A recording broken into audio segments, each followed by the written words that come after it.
हमारे उद्धारकर्ता और जीवित परमेश्वर प्रभु यीशु मसीह के नाम में आप सबको आज की सभा में स्वागत है।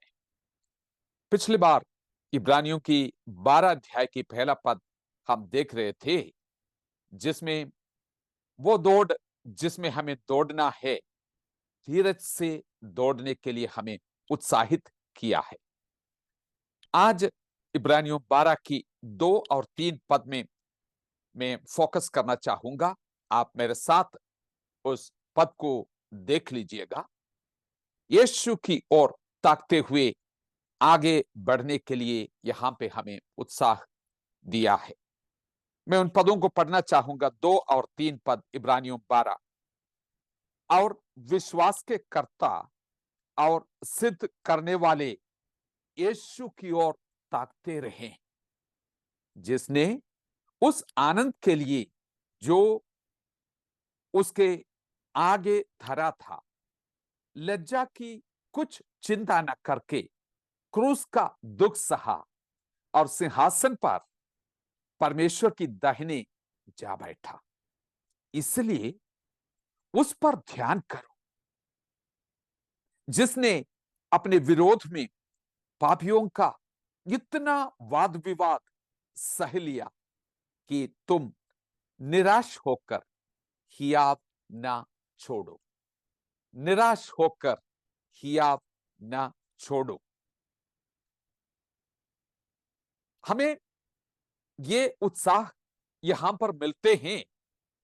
हमारी आंखें यीशु की ओर लगे रहने के लिए और उस यीशु की ओर ताकते रहने के लिए, ताकि हम निराश होकर हियाव ना छोड़े। थके हुए आत्मा के लिए इलाज के रूप में बड़ी अच्छी दवाई यहां पे मिल रहे हैं। निराश होके हियाव न छोड़ो। मेरे सुनने वाले कोई भी व्यक्ति हैं इस हालत में है कि इन दिनों में बार बार निराश हो रहे हैं और ऐसे लगता है कि मेरे अंदर हिम्मत नहीं है, हियाव छोड़ने की हालत में हैं। परमेश्वर की वाणी को, इस आवाज को सुने। निराश होकर तुम हियाव ना छोड़ो। उसके लिए तुम्हारे सामने एक बड़ी उत्साह की बात परमेश्वर रखना चाहते हैं। 6 बातें इन दोनों पदों के द्वारा आपके सामने मैं प्रस्तुत करना चाहूंगा, जो इब्रानियम 12 की 2 और 3 पद है। अपनी आंखें यीशु की ओर लगाई रखे। दौड़ने वाला एक धावक जो है, उनके सामने एक लाइन खींचा जाता है, आखिर में उस फिनिश लाइन को उनको क्रॉस करना है। लेकिन यहां पे लिखा है कि वो अंतिम रेखा यीशु मसीह खुद है, उनका व्यक्तित्व है। अपनी आंखें उस अंतिम रेखा जो है उसी की ओर लगाई रखे। ताकते रहो। यह भटकने से हमें बचाएगा। विचलित होने के लिए जो कई परिस्थितियां हमारे सामने आके हमें विचलित करने की कोशिश करते हैं, जब आंखें विचलित होते हैं, हृदय जो है विचलित हो जाते हैं, भटक जाते हैं।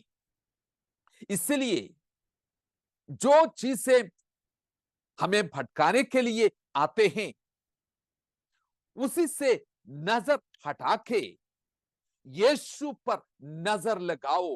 भटकाने वाली चीजों से नजर हटा के यीशु की ओर नजर लगाई रखें।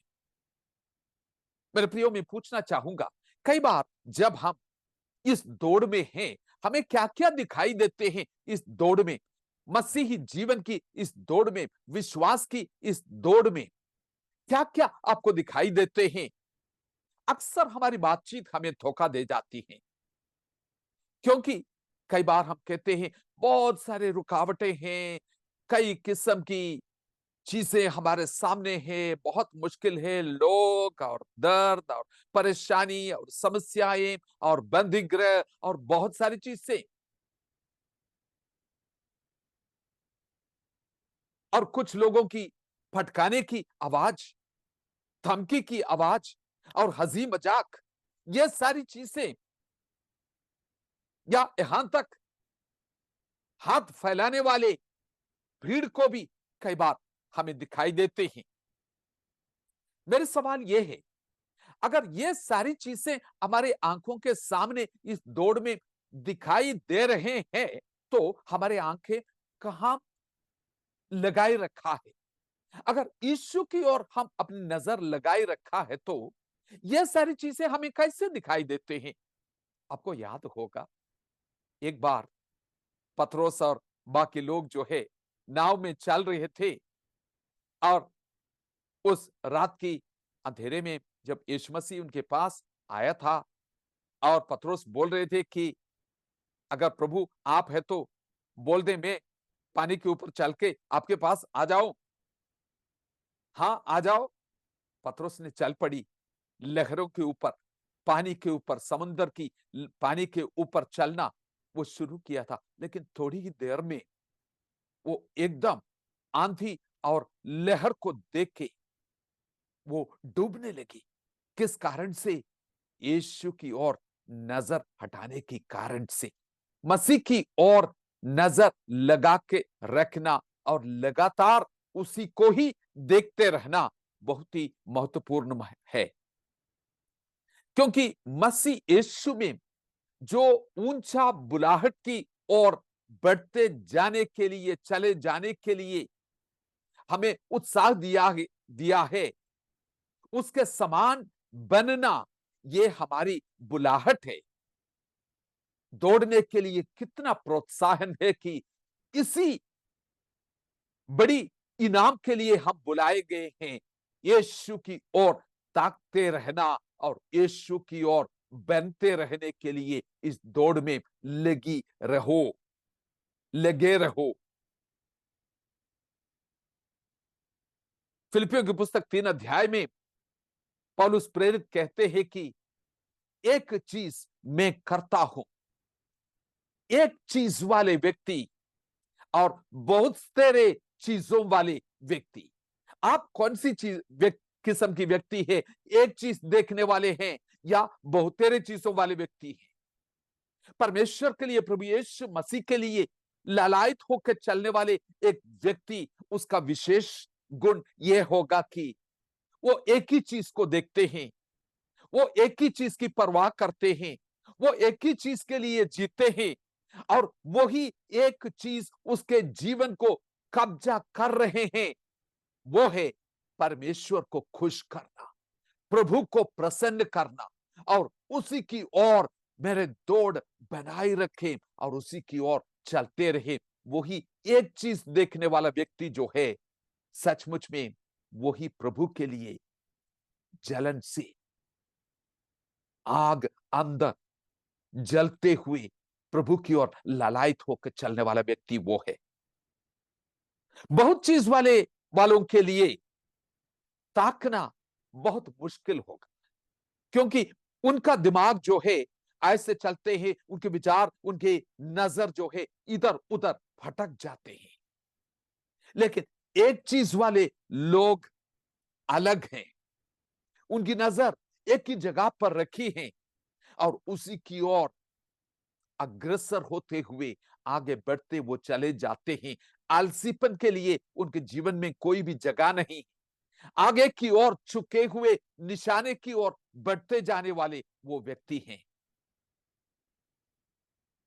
पिछली चीजों को वो बैकपैक में लेके चलते नहीं हैं, क्योंकि वो वजन जो है, उनकी जो दौड़ का तीव्रता जो है, गति जो है, रफ्तार जो है, उसको धीमा कर सकते हैं। पिछले उपलब्धियों को ध्यान भटकाने वाला ना बना दे। पिछले उपलब्धियों की ओर देख के परमेश्वर को धन्यवाद देना बहुत अच्छी बात है, लेकिन वही पिछले उपलब्धियां जो ध्यान भटकाने वाला जब बनते हैं, आपके लिए वो भी रुकावट के कारण बन सकते हैं। अपनी आंखें एक ही निशाने पर लगा के आगे बढ़ने वाला, जैसे फिलिपियों 3:12 में लिखा है, जिस चीज के लिए प्रभु यीशु ने मुझे पकड़ा है, उसी को पकड़ने के लिए अपनी पूरा ऊर्जा लेके मैं उस निशाने की ओर बढ़ता चला जाता हूं। क्या मैं एक चीज वाला व्यक्ति हूं? मेरी नजर एक ही जगह पर रखी है। दूसरा कुरिन्थियों 5:14 जब हम पढ़ते हैं, वहां पे लिखा है कि मसीह का प्रेम मुझे विवश करते हैं। लगन जिसका ऊर्जा प्रेम की ऊपर निर्भर है, प्रेम की निर्बंध से जो दौड़ होते हैं, वो हमें बड़ी उत्साह देते हैं और बड़ी हिम्मत देते हैं। मसीह का प्रेम से विवश होके दौड़ने वाले, लक्ष्य की ओर उठाए गए दृढ़ निश्चयी कदम, एक डिटरमिन्ड लक्ष्य की ओर उठाए गए दृढ़ निश्चयी कदम दौड़ को अच्छी तरह से पूरा करने के लिए खुद को अनुशासित करने में बहुत मदद करते हैं। यीशु की ओर ताकने वाला निगाह इसलिए महत्वपूर्ण है। इस दौड़ में बने रहना है, इस दौड़ में इधर उधर भटकना नहीं, आगे की ओर बढ़ते जाना है। तो सबसे पहली बात क्या है? यीशु की ओर ताकने वाला निगाह। मेरे प्रियो, ध्यान से अपने जीवन को जांच लीजिए। मेरी नजर क्या यीशु की ओर ताकने वाला निगाह है? दूसरी बात, विश्वास की कर्ता और पूर्ति करने वाला यीशु के बारे में वहां जिक्र किया है। विश्वास की कर्ता और पूर्ति करने वाला यीशु, किसकी ओर ताकना है? विश्वास की कर्ता और पूर्ति करने वाला यीशु। विश्वास की कर्ता करके क्यों यह बताया गया है? विश्वास की स्रोत और विश्वास की अगुवे, या विश्वास हमारे अंदर शुरुआत या उत्पन्न करने वाले वो यीशु, उसी में से ये विश्वास हमारे अंदर शुरुआत हुआ है। और जो कुछ वो शुरुआत करते हैं उसको क्या करते हैं? पूर्ति भी करने वाला है। पूर्ति करने वाला वही है। इस यीशु की ओर ताक के, क्यों यीशु? विश्वास की कर्ता करके जो शब्द वहां पे इस्तेमाल किया है, ऑथर ऑफ फेथ, मूल भाषा में उसके लिए एक बहुत सुंदर पद इस्तेमाल किया है, आर्किगोस। यही शब्द जो है शुरुआत करने वाला, जो कर्ता करके जो शब्द है, प्रेरितों की पुस्तक 3:15 में वही शब्द इस्तेमाल किया है, जीवन की कर्ता। जीवन की कर्ता, ये यीशु कौन है? जीवन की कर्ता। जीवन उसी में से उत्पन्न होते हैं। प्रिंस ऑफ लाइफ, इब्रानियों 2:10, उद्धार के कर्ता, लीडर और कैप्टन ऑफ साल्वेशन। 12:2 में हमने देखा इसकी रचयिता, इसकी शुरुआत करने वाला, इसका स्थापक। कई ट्रांसलेशन में ये अलग अलग शब्द इस्तेमाल किया है। इसका स्रोत, विश्वास की स्रोत। मेरे विश्वास जब डगमगाते हैं, कम होते हैं, हमें किसकी ओर ताकना है? स्रोत की ओर देखना है, रचयिता की ओर देखना है, स्थापक की ओर देखना है। और सिर्फ ये स्थापक नहीं है, रचयिता नहीं है, क्योंकि वो स्रोत है, वो इसको पूरा करने वाला भी है। The perfecter of our faith. ये जो पूर्ति करने वाला, उसके लिए जो शब्द इस्तेमाल किया है वो ये शब्द है टेलियोस। जो शब्द है इसका मतलब है कि उसको बिल्कुल अंत तक पहुंचने वाला, जो शुरू किया है उसको बिल्कुल अंत तक पहुंचाने वाला, खत्म उसको करने वाला, पूरा करने वाला, सिद्ध करने वाला, पूरा करके सिद्ध परिणाम में ले जाने वाला या परिपूर्णता में ले जाने वाला। तो हमारा यीशु कौन है? इसका स्थापक है, शुरुआत है, स्रोत है, और उसका पूरा करके सिद्ध परिणाम में लेने वाला है, परिपूर्णता में ले जाने वाला है। इसलिए यीशु की ओर ताकना है। विश्वास उसी में शुरुआत होते हैं, उत्पन्न होते हैं, और ये सिद्ध नमूना विश्वास के लिए यीशु में हमें पाया जाता है। उसको एक अच्छी तरह नजर लगाए उसके ऊपर। इब्रानियों के लेखक कई बार हमें बुलाते हैं, नजर लगाओ इसके ऊपर, देखो इसको, बड़ी अच्छी सी देखो, आंखें खोल के देखो, take a good look at. इब्रानियों 2 की 9 पद देख लीजिएगा। वहां पे लिखा है कि अब हम यीशु को इस प्रकार से दिखते हैं।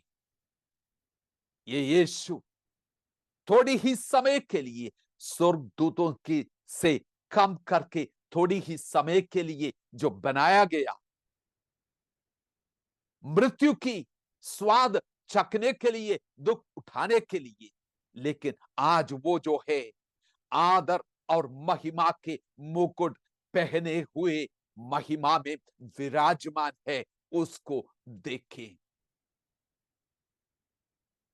एक बड़ी नम्र शुरुआत और एक सर्वोत्तम पूर्तिकरण, बिल्कुल कम, स्वर्गदूतों से भी कम करके थोड़ी ही समय के लिए बनाया गया, आज आदर और महिमा के मुकुट पहने हुए दिखाई देते हैं।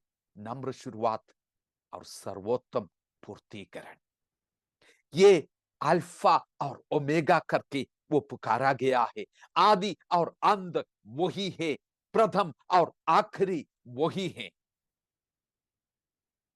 मेरे प्रियो, बड़ी बादलों, गवाहों की बादल हमारी चारों तरफ छाया गया है, उसके ऊपर नजर लगाने के लिए नहीं बोल रहे हैं। ध्यान से देख लीजिएगा, वो उनकी गवाही महत्वपूर्ण है, लेकिन नजर उन पर नहीं रखना।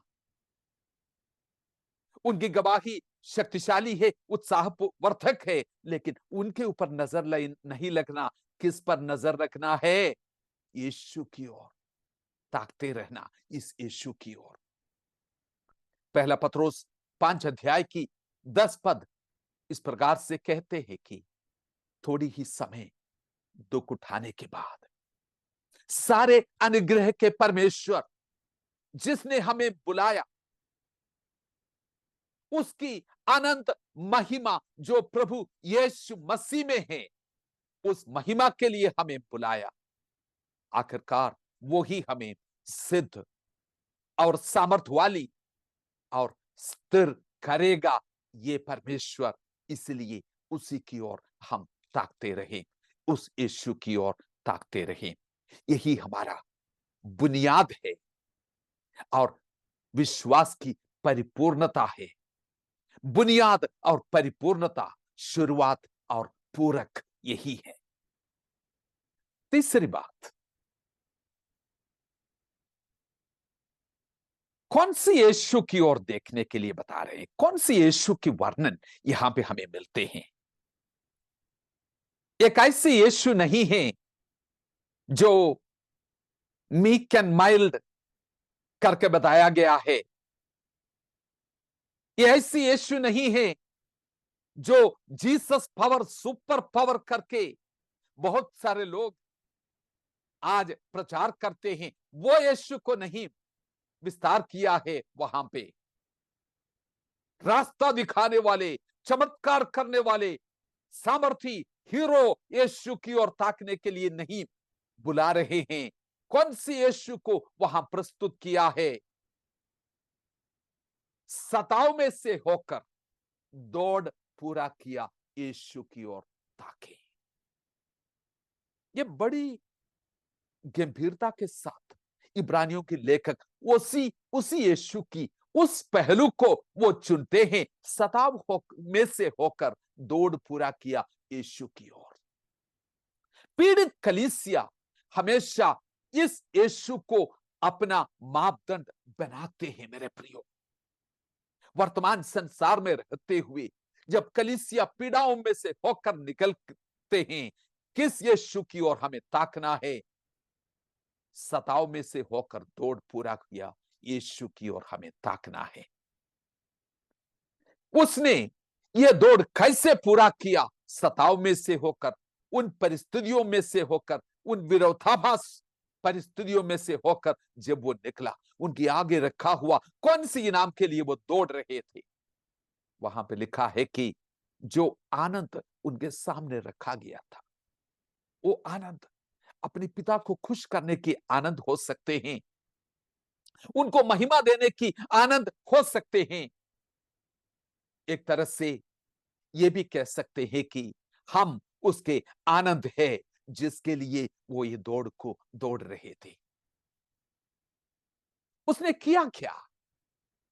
वो क्रूस को सह लिया, निंदा उठाकर क्रूस को सह लिया करके वहां पे लिखा है।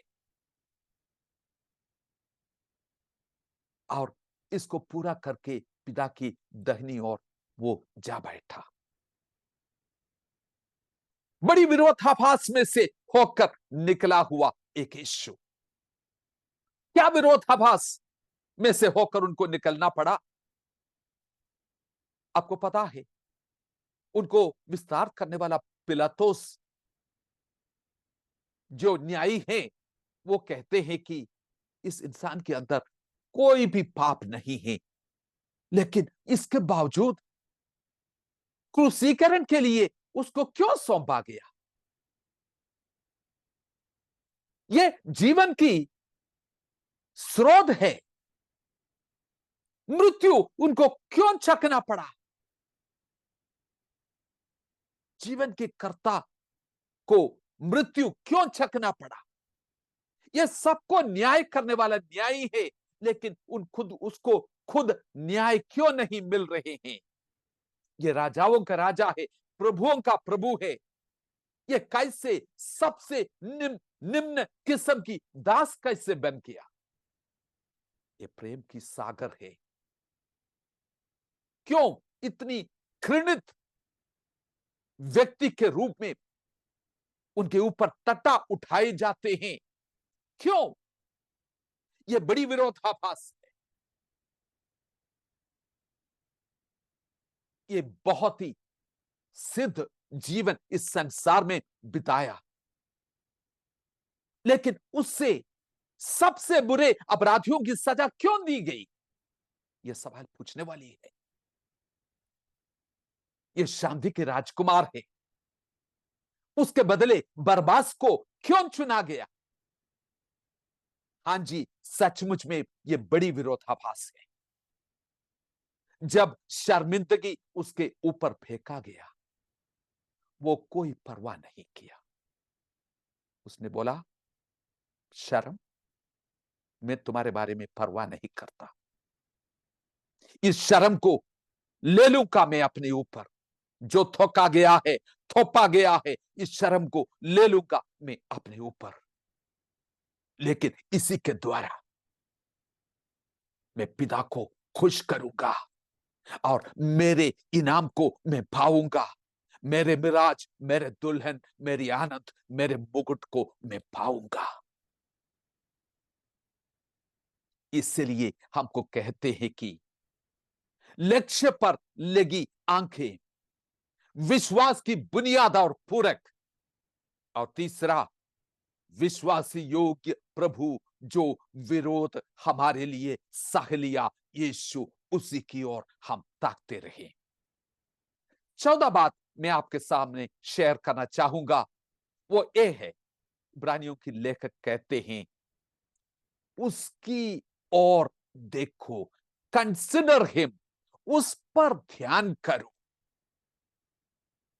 ये एक बहुत ही महत्वपूर्ण शब्द है कि उस पर ध्यान करो। जब तुम हिसाब किताब करते हैं, इतनी बड़ी दुख उठा के इन परिस्थितियों में से होकर चलने से मुझे क्या लाभ मिलेगा, इसकी अकाउंट हिसाब किताब तुम करना चाहते हैं। ऐसे हिसाब करो, इतना कीमत चुकाने से महंगा तो नहीं पड़ेगा। ये शब्द, ये सवाल जब मन में आते हैं, ये सही है कि नहीं? सही और न्याय का हर सवाल का जवाब उसके द्वारा प्रदर्शित मूल्यों पर निर्धारित किया जाना चाहिए। ब्रिंग इन दिस कैलकुलेशन, इस रीति से हिसाब किताब करो। वो शब्द वहां पे मूल भाषा में या यूनानी भाषा में एनालॉगिट्सोमाई, मतलब ये सारी सवालें तुम्हारे मन में उठते हैं। इस रीति से तुम्हारा सोच विचार को बदलने की, मूल्यांकन करने की जरूरत है। हर सवाल जब न्याय की हमारे सामने आते हैं, क्या इतना मूल्य मुझे चुकाना है, ये सवाल आते हैं, क्या इतना कीमत उसका है, ये सवाल आते हैं, उस यीशु की ओर ध्यान रखो। जीवन कैसे खर्च करते हैं, कैसे निवेश करूं, यीशु पर विचार करें और वे विकल्प चुने। कैसे अपने जीवन को इन्वेस्ट करें, कैसे अपनी चॉइसेस बनाएं जीवन में, यीशु को ध्यान में रखते हुए, उस विचारधारा को लेते हुए अपने चुनाव को सही रीति से कर ले।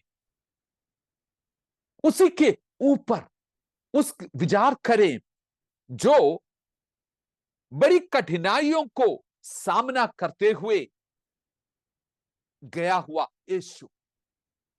उस पर विचार करें जिसने पापियों द्वारा स्वयं के प्रति ऐसे शत्रुता को सामना किया, यीशु शांति के राजकुमार क्रूस पर कीलों से ठोका हुआ, परमेश्वर की पवित्र मेमना जो दुख उठाया और मृत्यु को सह ली। हां जी, श्राप, क्रूस की श्राप मृत्यु को सह ली। यशायाह की पुस्तक 53 अध्याय जाना माना है। ये विरोधाभास का बड़ी वर्णन वहां पे हमें मिलते हैं। वहां लिखा है कि मनुष्यों के द्वारा वो तिरस्कृत किया गया और दुखी मनुष्य, दुख से परिचित वो हो गया। वहां लिखा है कि वो हमारे अपराधों के कारण जख्मी हुआ और अधर्म के कामों के कारण वो घायल हुआ। उसे वध के लिए मेमने के तरफ ले गया जाया गया। उस समय भी वो खामोश होकर, बिल्कुल खामोश होकर ये सब कुछ सह लिया। कितनी बड़ी विरोधाभास। पहला पत्रोस 2 अध्याय की 22 और 23 पद हम पढ़ के देख सकते हैं। वहां पे लिखा है कि उसने कोई भी पाप नहीं किया, कोई भी छल की बात उसके मुंह से ना निकला, गाली सुनकर वो बदले में गाली ना दिया, दुख उठाकर धमकी ना दी, लेकिन सब कुछ उस बड़ी न्यायी के सम्मुख सौंपते हुए ये सब कुछ सह लिया। विरोधाभास नहीं दिखते हैं? बलिदान के रूप में उसने अपने प्राण को उंडेल दिया। उस यीशु, जब आपको लगता है कि बहुत दुख और पीड़ा मेरे मुझे हो रहे हैं, उनके दुख के साथ अपने दुखों को तुलना करके देख ले। ध्यान दे उसके ऊपर। दुखों में धीरज, क्लेश में आनंद तभी आते हैं जब हम उसके बारे में सोच सकते हैं। Consider him. फिलिपियों 1 अध्याय की 29 पद में जिस प्रकार से लिखा है, दुख उठाने की, अनुग्रह की वरदान हमें प्रभु यीशु मसीह में मिला है। सिर्फ यीशु मसीह पर विश्वास करने के लिए नहीं, उसके ऊपर भरोसा रखते, विश्वास करते, दुख उठाने की अनुग्रह साथ साथ हमें मिली है। वही हमारा सोच और वही हमारा ध्यान रहे। पांचवा बात, जब हमें लगता है कि दबाव बहुत ज्यादा है, अब तो मुश्किल है आगे बढ़ना, छोड़ देने की दबाव के बीच में दौड़ को कैसे पूरा करें? छोड़ देने के दबाव के बीच में दौड़ को कैसे पूरा करें? निराश होकर हियाव छोड़ने की दबाव जब आते हैं, आगे बढ़ने के लिए कहां से हमें ऊर्जा मिले? ये ऊर्जा के रहस्य में बताऊंगा। ये कोई एनर्जी ड्रिंक का एडवर्टाइजमेंट नहीं है। वहां पे इस प्रकार से लिखा है, जब हम अपनी आंखें उस यीशु की ओर लगाई रखें जिसने अच्छी शुरुआत भी की और किस रीति से उसने अपने दौड़ को पूरा भी किया, उसी की ओर जब हम ताकते रहते हैं, क्योंकि वो अपनी मंजिल को जानता था और परमेश्वर की अनुग्रह से वो रास्ते में आने वाला सब कुछ वो सह लिया। मंजिल के जाने वाले व्यक्ति जो है, रास्ते में आने वाली रुकावटों को और जो दर्द और पीड़ा रास्ते में आते हैं उसको वो सह लेते हैं। मंजिल के जाने वाले व्यक्ति, यीशु ने वही सह लिया, क्रूस और शर्म और सब कुछ। मेरे प्रियो, जब आपका विश्वास डगमगाते हैं और कमजोर महसूस करते हैं, इस कहानी को फिर से याद करें, एक एक चीज पर ध्यान दें। आपके अंदर नई ऊर्जा आएगा। किस रीति से यीशु ये सब कुछ सह लिया और अपने दौड़ को पूरा किया, उस यीशु की ओर ताकने से आपके अंदर नई ऊर्जा आ जाएगा। अपनी फिटनेस का स्तर को मूल्यांकन करें। इस दौड़ में क्या आप फिट हैं या थके हुए महसूस करते हैं? मेरे प्रियो, मैं आपको पूछना चाहूंगा, आपकी आत्मा में थकावट का कारण क्या है? कौन सी वो चीज से ये थकावट को लाते हैं? आपको लगता है कि आपके अंदर बिल्कुल ऊर्जा नहीं है। जिन चीजों के लिए आप बुलाए हैं ये करने के लिए, मेरे सुनने वाला कोई भाई या बहन ऐसे महसूस करते हैं, प्रार्थना करने के लिए, वजन पर मनन करने के लिए, यीशु की सुंदरता को निहारने के लिए, आराधना करने के लिए मेरे अंदर बिल्कुल ऊर्जा नहीं है। एक साधारण चीज के लिए भी मेरे अंदर ताकत नहीं है। जो दिनचर्या जो मेरा होते हैं उसमें भी मैं बहुत जल्दी थक जाता हूं। वर्तमान संसार में चारों तरफ से जो हवा चलती है, मैं ये सबको सहते हुए ऐसा लगता है कि मेरे अंदर बिल्कुल ही हिम्मत नहीं है। क्या डर और शंकाएं आपको सता रहे हैं और थकावट ला रहे हैं? पहाड़ चढ़ने जैसे लगता है। इस विश्वास के जीवन में आगे बढ़ने के लिए आज छोड़ देने के विचार कई बार मन में आ रहे हैं। मेरे प्रियो, मैं आपसे पूछूंगा, आपकी आंखें कहां पर लगी है?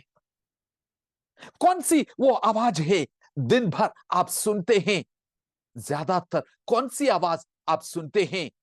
भीड़ की आवाज या चरवाहे की आवाज? दिन में जागते हुए ज्यादातर टाइम किस चीज के ऊपर आप मनन कर रहे हैं? भजन संहिता 104 की 34 में भजनकार दाऊद कहते हैं कि उसकी मनन जो है मेरे लिए बहुत ही मधुर होते हैं। My meditation of him shall be sweet. उस यीशु के ऊपर विचार करें, उसके क्रूस की ओर ध्यान दे और विचार करें। फ्रेश ताजगी आपके अंदर आ जाएगा। दूसरा कुरिन्थियों 4 अध्याय की 1 पद, 16 पद और 18 पद। दूसरों कुरिन्थियों 4 की 1 पद, 16 पद और 18 पद देख लीजिए। एक सैंडविच जैसे यहां पर आपको मिलते हैं। शुरुआत में लिखा है, इसलिए हम हियाव नहीं छोड़ते, और नीचे 16 पद में लिखा है, इसलिए हम हियाव नहीं छोड़ते। ये दोनों के बीच में क्या हमें दिखाई देते हैं? जीवन की कई किस्म की विरोधाभास। एक अच्छे धार्मिक जीवन बिताने के बावजूद भी दुख और कठिनाइयों में से होकर, सताव में से होकर निकलना पड़ रहे हैं। बड़ी भारी लगता है, लेकिन उसके बावजूद है मेरी आंखें एक और चीज पर लगी है।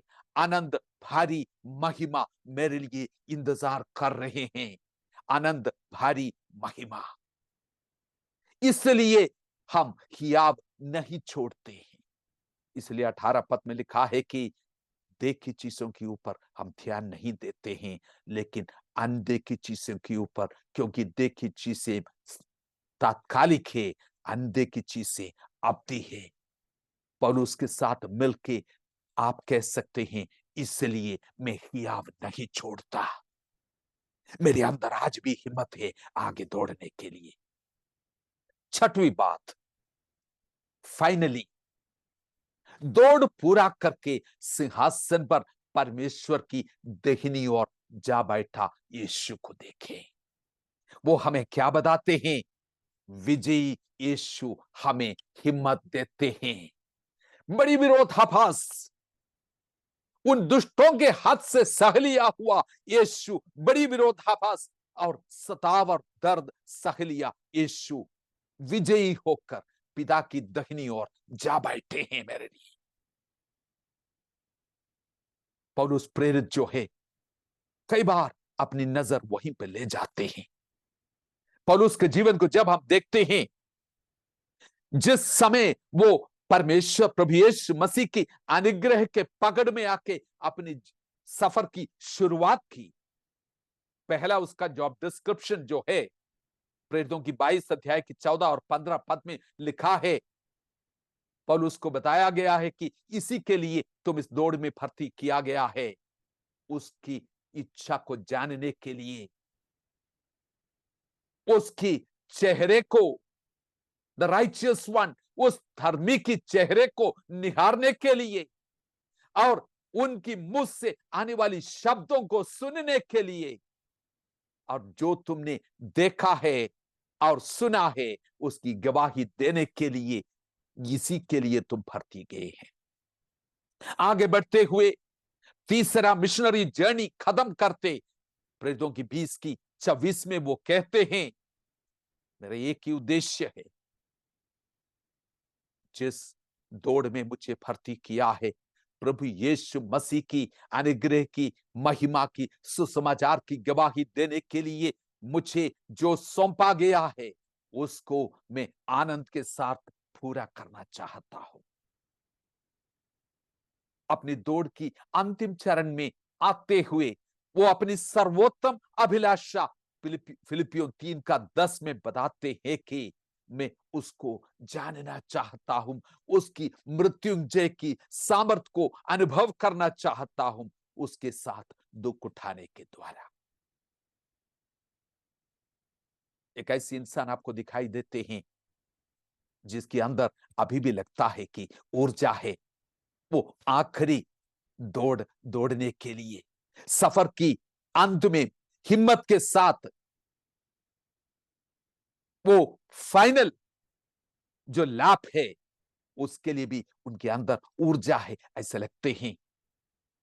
इसलिए उसको पूरा करते हुए सफर की अंत में हिम्मत के साथ वो कहते हैं, ये ऐसे कहने पाई कि मैंने अपने दौड़ को पूरा किया है, अच्छा कुश्ती लड़ी, दौड़ पूरा किया, विश्वास की रखवाली की, अपने स्वामी की कदमों पर पैर रखते हुए, कदम कदम उसके साथ चलते हुए, उसको मिलने की आशा रखते हुए, इनाम पाने की निश्चितता को साथ लेते हुए, इंतजार करते हुए वो हमें दिखाई देते हैं। मेरे प्रियो, आज कैसे आप दौड़ रहे हैं? समय की कोहरे से हमारी दृष्टि धुंधला होने ना दे। बढ़ते जाएंगे आगे आगे। सचमुच में दिन कठिन होगा, दौड़ कई बार मुश्किल लगते होंगे, लेकिन ऐसे समय में जो 6 बातें आज बताया उसके ऊपर ध्यान दे, यीशु की ओर ताकते रहे। कैसी यीशु? कौन सी यीशु? कौन सी पहलू? विरोधाभास सहा हुआ यीशु, दुख उठा हुआ यीशु, शर्मिंदगी परवाह ना किया यीशु। एक ऐसे यीशु जो हमारे लिए कदम कदम रख के आगे बढ़ा और दौड़ को पूरा करके महिमा में सिंहासन के सामने आके जा बैठा हुआ यीशु। हां, वही यीशु की ओर ताकते रहे। विश्वास की कर्ता और पूर्ति करने वाला यीशु, वो हमें हिम्मत देते हैं और कहते हैं, चलते रहो, बढ़ते जाओ आगे आगे, पीछे ना मुड़कर देखें, मंजिल को ध्यान में रखें, रास्ते में आने वाले हर चीज को सामना करें। प्रभु हिम्मत दे, ताकत दे, सामर्थ्य दे, अपने दौड़ को पूरा करने में प्रभु मदद करे। उसके अनुग्रह आपके लिए काफी हैं। God bless you. इन वचनों के द्वारा परमेश्वर आपके दिल से बातचीत करें, आपको उत्साहित करें। अपने भाइयों और बहनों को यह संदेश आप सुनाइए, उनको भी ये हिम्मत दे, उत्साह दे। प्रभु मदद करे, उनके आने की बाट जोते हुए आगे बढ़ते जाएं। God bless you.